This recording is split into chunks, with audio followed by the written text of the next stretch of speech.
ఈ వీడియోలో నేను మీకు చూపిపోతున్నాను ఐఫోన్ మొబైల్స్‌లో ఇన్‌కమింగ్ కాలర్ బ్యానర్‌ని ఎలా చేంజ్ చేయాలి అని. ప్రెజెంట్ మీరు చూసినట్లయితే నాకు ఎప్పుడైనా కాల్ వచ్చిందంటే ఈ విధంగా అయితే కనిపిస్తుందనమాట. ఇదొక నోటిఫికేషన్ టైప్‌లో అయితే కనిపిస్తుంది. అంతేగాని మనకి ఫుల్ స్క్రీన్‌లో అయితే కనపడట్లేదు. దీన్ని యాక్చువల్‌గా చేంజ్ అయితే చేసుకోవచ్చనమాట మనం ఐఫోన్స్‌లో. ఒకవేళ నేను దీని మీద ట్యాప్ చేస్తే ఈ విధంగా అయితే ఫుల్ స్క్రీన్ అయితే కనిపిస్తుంది. ఇదొచ్చేసి మనకి ఇన్‌బిల్ట్ ఫీచర్ అనమాట. అన్ని ఐఫోన్స్‌లో అయితే అవైలబుల్ అయితే ఉంది. దీన్ని చేంజ్ చేసుకోవడానికి మీరు ఫస్ట్ సెట్టింగ్స్ అయితే ఓపెన్ చేయండి మీ మొబైల్‌లో, ఐఫోన్స్‌లో.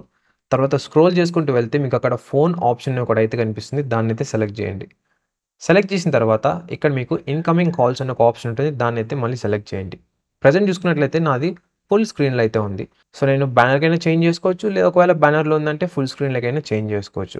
సో, ప్రెజెంట్ ఫుల్ స్క్రీన్‌లో ఉంది కాబట్టి నాకు ఎప్పుడైనా సరే కాల్ వచ్చిందంటే వెంటనే ఫుల్ స్క్రీన్ అయితే చూపిస్తుంది. నేను ఏ యాప్ యూజ్ చేస్తున్నా కూడా. ఒకవేళ నేను బ్యానర్ గనుక చేంజ్ చేసినట్లయితే ఈ విధంగా అయితే కనిపిస్తుంది ఇన్‌కమింగ్ కాలర్ అనేది. నాకైతే పర్సనల్‌గా బ్యానర్ అనేది ఇష్టం అనమాట. ఎందుకంటే మనం యూజ్ చేస్తున్న యాప్‌లో ఎటువంటి డిస్ట్రాక్షన్స్ ఉండవు. సో, ఆ యాప్ యూజ్ చేసి మనం కావాలంటే కాల్ పిక్ చేయొచ్చు. లేదంటే కట్ చేయొచ్చనమాట. సో, ఈ విధంగా అయితే మీరు ఐఫోన్స్‌లో ఇన్‌కమింగ్ కాలర్ బ్యానర్‌ని అయితే చేంజ్ చేసుకోవచ్చనమాట. ఐ హోప్ ఈ వీడియో మీకు ఇన్ఫర్మేటివ్‌గా ఉందని అనుకుంటున్నాను.